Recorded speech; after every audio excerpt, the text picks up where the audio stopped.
এই প্রশ্নটা আজকে দেওয়ার কারণ হচ্ছে আমাকে আমার একটা স্টুডেন্ট মেসেঞ্জারে নক দিয়ে বলল যে ভাই এই প্রশ্নটা আমি জানি না আসলে এই প্রশ্ন সে কই থেকে পাইছে। সে জাস্ট আমাকে এই প্রশ্নটা মেসেঞ্জারে দিয়ে বলল যে ভাই এটা একটু সলভ করে দেন আপনার টেকনিকে। আমার টেকনিক তো না, আমিও নিশ্চয়ই কোনো না কোনো জায়গা থেকে তো অবশ্যই এটাকে বেটার টেকনিক মনে করি দেখি আমি এই টেকনিকে ম্যাথটা করাই। ওকে, সো আমি ওই আমার কালেক্টেড যে ভালো টেকনিকটা আছে সেই টেকনিক দিয়ে ট্রাই করলাম।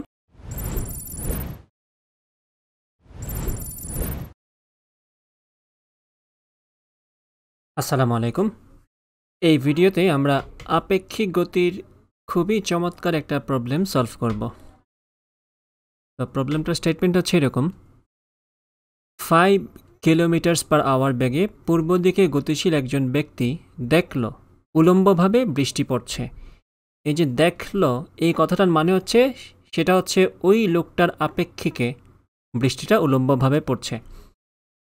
লোকটি যখন একই দিকে তার বেগ দ্বিগুণ করলো, দ্যাট মিন্স তার বেগ যখন 10 কিলোমিটার পার আওয়ার হয়ে গেল, তখন সে দেখলো বৃষ্টি অনুভূমিকের সাথে 60 ডিগ্রি কোণে পড়ছে। আগে পড়ছিল বৃষ্টি অনুভূমিকের সাথে উলম্বভাবে পড়া মানে আসলে অনুভূমিকের সাথে 90 ডিগ্রি অ্যাঙ্গেলে পড়া।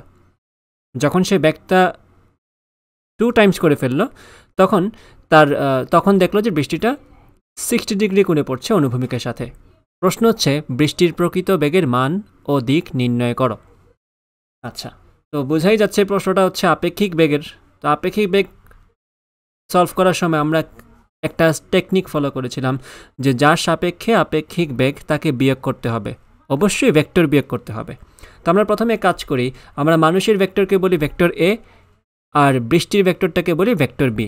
ওকে, তো আমরা ধরে নিই কেস কিন্তু এখানে দুইটা, কারণ প্রথমবার মানুষের ভেক্টর হচ্ছে 5 কিলোমিটার পার আওয়ারের হিসাবে বের করা লাগবে, দ্বিতীয়বার মানুষের বেগের ভেক্টরটাকে 10 কিলোমিটার পার আওয়ারের হিসাবে বের করা লাগবে।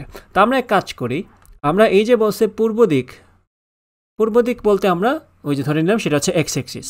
ওকে, অর্থাৎ মানুষটা প্রথমে পূর্ব দিকে অথবা এক্স এক্সিস বরাবর যাচ্ছিল 5 কিলোমিটার পার আওয়ার বেগে, পরবর্তীতে সে যাচ্ছিল 10 কিলোমিটার পার আওয়ার বেগে। তো কেস 1 এবং কেস 2 এই দুইভাবে আমরা এটাকে ভেঙে তারপরে সলভ করব।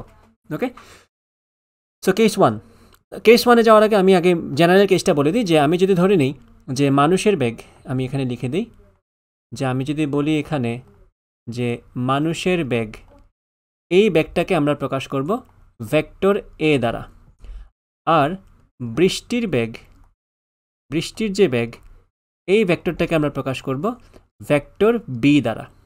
ওকে,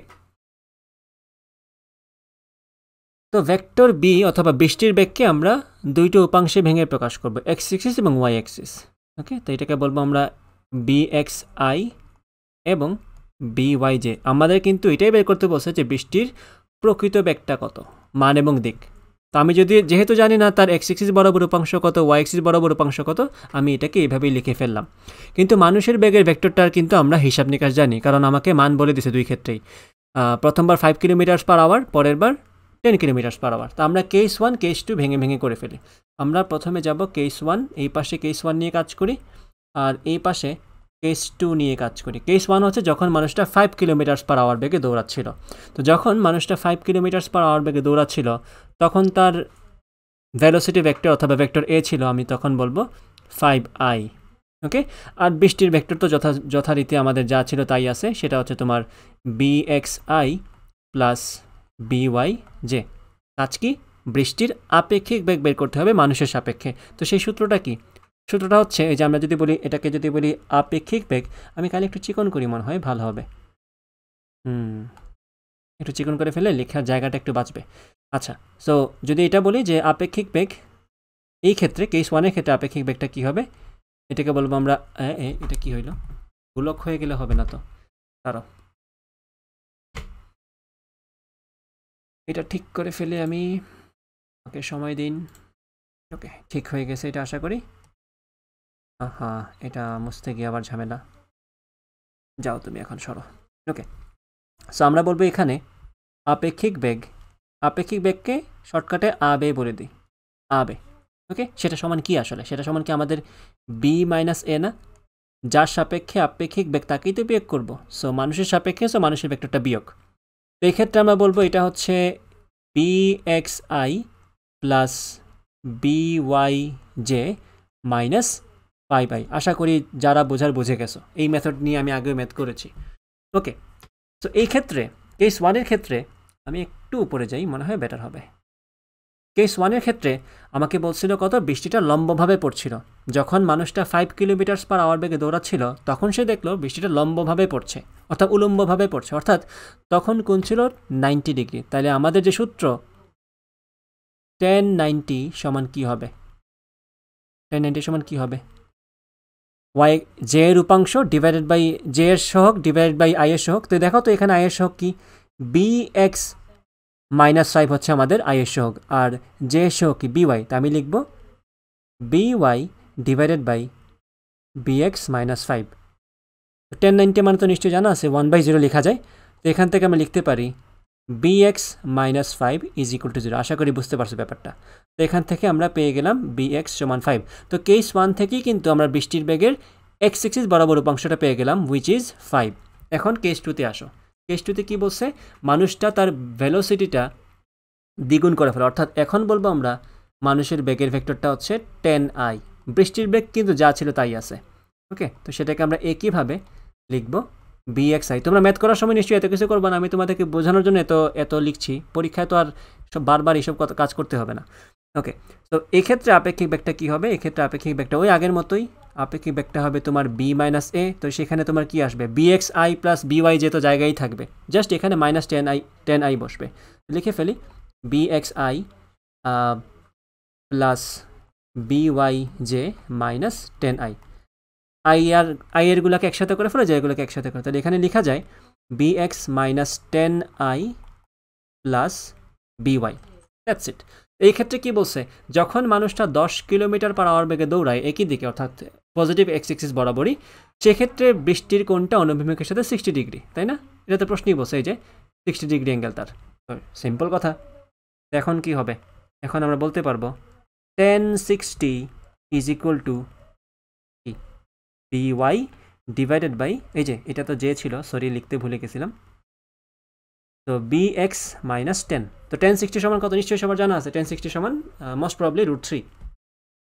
তো এখান থেকে বলে দিয়ে যায় সুন্দর মতো যে √3 is equal to by divided by bx -10। তুমি নিশ্চয়ই জানো যে bx কত, একটু আগে বের করছো, এখানে bx হচ্ছে 5। তো bx যদি এখানে বসিয়ে দাও, 5 - 10 সমান কত হয়, -5। তো তুমি এখান থেকে পেয়ে যাচ্ছ by ইজ ইকুয়াল টু -5√3। অর্থাৎ তুমি বৃষ্টির প্রকৃত বেগকে যে প্রকাশ করছিলা bxi প্লাস byj করে, সেটার দুইটাই কিন্তু পেয়ে গেছো, bxও পেয়ে গেলা, byও পেয়ে গেলে। এখন জাস্ট বসায় দাও মানগুলো, তোমার অটোমেটিক্যালি বৃষ্টির বেগ এখানেই চলে আসছে। ওকে, তো আমরা বলতে পারি নির্দ্বিধায় যে b is equal to 5i, cause bx এর ভ্যালু হচ্ছে 5, আর by এর জায়গায় বসবে -5√3j। বৃষ্টির বেগ যদি ভেক্টর আকারে এইভাবে তোমার সামনে চলে আসে, এটা নিয়ে মান আর দিক বের করা তো খুব একটা বেশি কষ্টের বিষয় না। এটা করে তুমি মানটা আশা করে বের করে ফেলতে পারবা। দেন তোমার কাজ হচ্ছে থিটা বের করা। তো tan থিটা সমান তো j সহগ বাই i এর সহগ, so that will be -5√3 divided by 5। 5 কাটাকাটি, তাহলে তুমি পাচ্ছ এখানে শুধুমাত্র √3। তাহলে বুঝতেই পারছো কি আসবে, -60 ডিগ্রি, অর্থাৎ নিচের দিকে নামছে। তো অর্থাৎ বৃষ্টির বেগটা হবে এরকম যে x এক্সিস বরাবর তরুপাংশ 5 একক, y এক্সিস বরাবর তরুপাংশ মাইনাস, মানে কি চোখের সামনেই তো হিসাব, বোঝাই যায় এটা। x এক্সিস বরাবর তার যদি 5 ঘর হয়, y এক্সিস বরাবর যদি তার নিচের দিকে হয়, তাহলে বৃষ্টিটা পড়তেছে এইভাবে, এবং যে ক্ষেত্রে তার কোনটা x এক্সিসের সাথে ক্লকওয়াইজ, এই যে 60 ডিগ্রি, -√3 মানে তো -60 আসবে। তো এখানে তুমি 60 ডিগ্রি পাচ্ছ, চোখের সামনে সুন্দর মতো আনসারটা চলে আসছে। I hope you got the solution technique. Okay, যদি বুঝে থাকো, যদি প্রসেসটা ভালো লেগে থাকে, যদি এটা তোমার মাথার উপর কম প্রেশার দিয়ে থাকে, then do share this video. Okay, পরের কোনো ভিডিওতে হয়তো ইনশাআল্লাহ দেখা হবে। আর এই প্রশ্নটা আজকে দেওয়ার কারণ হচ্ছে, আমাকে আমার একটা স্টুডেন্ট মেসেঞ্জারে নক দিয়ে বলল যে ভাই এই প্রশ্নটা, আমি জানি না আসলে এই প্রশ্ন সে কই থেকে পাইছে, সে জাস্ট আমাকে এই প্রশ্নটা মেসেঞ্জারে দিয়ে বলল যে ভাই এটা একটু সলভ করে দেন আপনার টেকনিকে। আমার টেকনিক তো না, আমিও নিশ্চয়ই কোনো না কোনো জায়গা থেকে তো অবশ্যই এটাকে বেটার টেকনিক মনে করি দেখি আমি এই টেকনিকে ম্যাথটা করাই। ওকে, সো আমি ওই আমার কালেক্টেড যে ভালো টেকনিকটা আছে সেই টেকনিক দিয়ে ট্রাই করলাম। তো আশা করি তোমাদের এই টেকনিকটা ভালো লাগবে। যদি ভালো লেগে থাকে, আগেও বলছি, শেয়ার করো আর চ্যানেলে সাবস্ক্রাইব করতে থাকো। আল্লাহ হাফেজ।